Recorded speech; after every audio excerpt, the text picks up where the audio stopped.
Tifu by drinking my BF's expensive aged scotch, by user oh boy fuck it up guys. So I, 23F, had a hard day at work. I got off work before my BF, 26M, came home and wanted a drink. Rifled through our liquor cabinet and found some scotch. Didn't think much of it, and in the 4 to 5 hours before my BF came home, I had 3 glasses. BF comes home. Sees the bottle of scotch on the counter. Loses it. He won't tell me how much the scotch was but says it was over $500. And I drank 3 glasses. He apparently had been saving that for a special occasion. He hadn't told me, or mentioned it. It wasn't in a box, it was just sitting on the shelf with the rest of our liquor.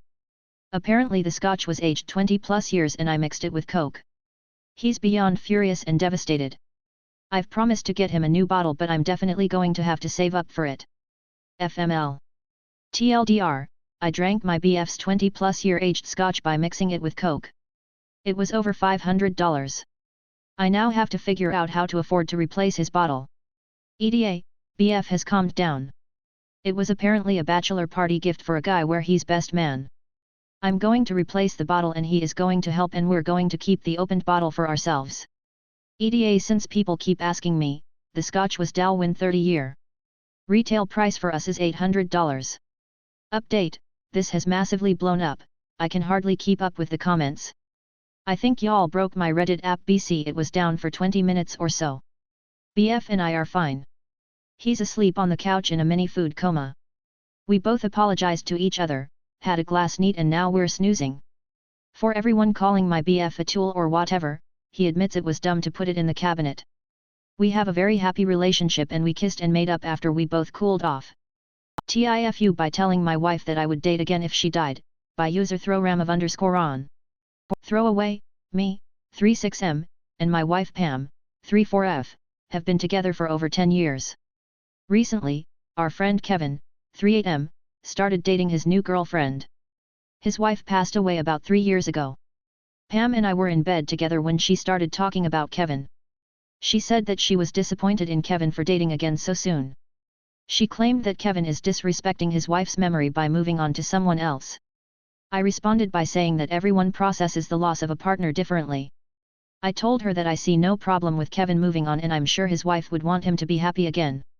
Pam looked shocked and asked me if I really didn't see a problem with it. I told her that I had no issues with it, it is Kevin's life after all. She asked me what I would do if she ever passed away. I told her that I can't give a definitive answer because I'm not planning on that happening. She continued to probe me and asked if I would ever date again or get remarried.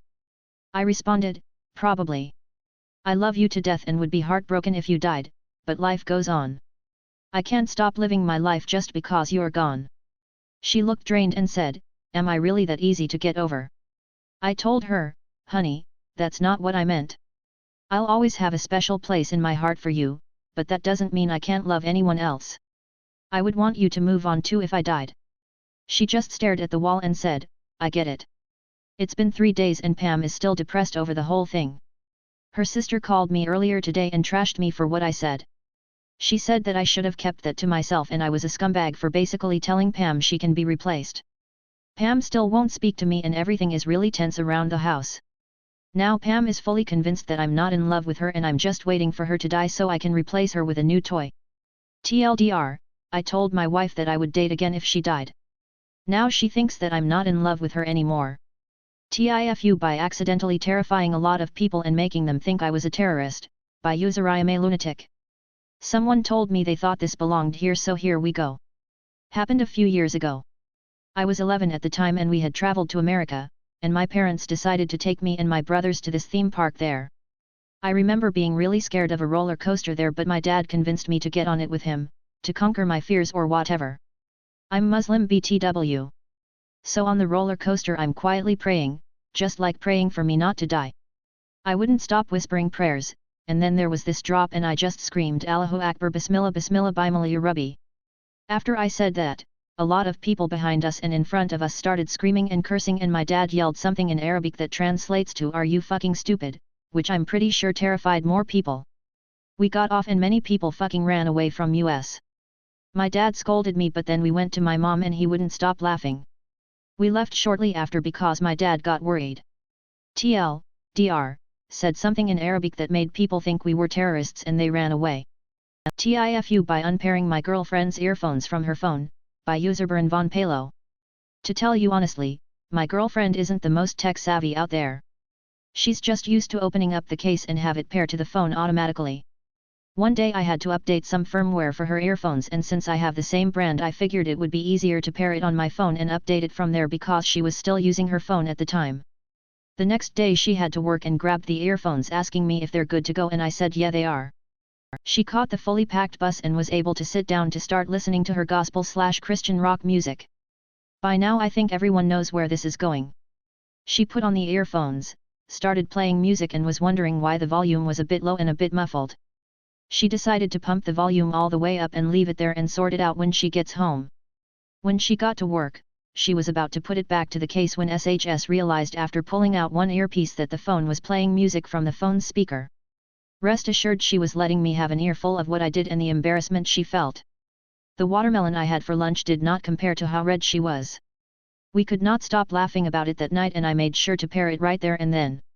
To the people on the bus that day, I'm so sorry about your commute and Jesus loves you. TL, Dr. Girlfriend played music on loudspeaker whilst on the bus. TIFU eating a nut at a fancy party, by user Parish87. Obligatory not actually today. So today I was at a really fancy party.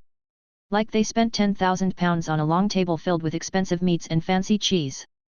They had an apartment overlooking the lake in Queenstown, NZ, very posh. For reference, I'm a scrap metal yard worker from northwest England. I am not fancy. Anyway, I'm trying to mingle with lawyers and investment bankers. Things are going all right. I'm sort of bluffing my way through conversations with a church minister, I didn't know they drank but okay, and a lawyer asking me about Brexit. Anyway, I excuse myself to go and have a nibble from the buffet. Bear in mind we've been doing shots from a ski stick all night. Don't ask me why.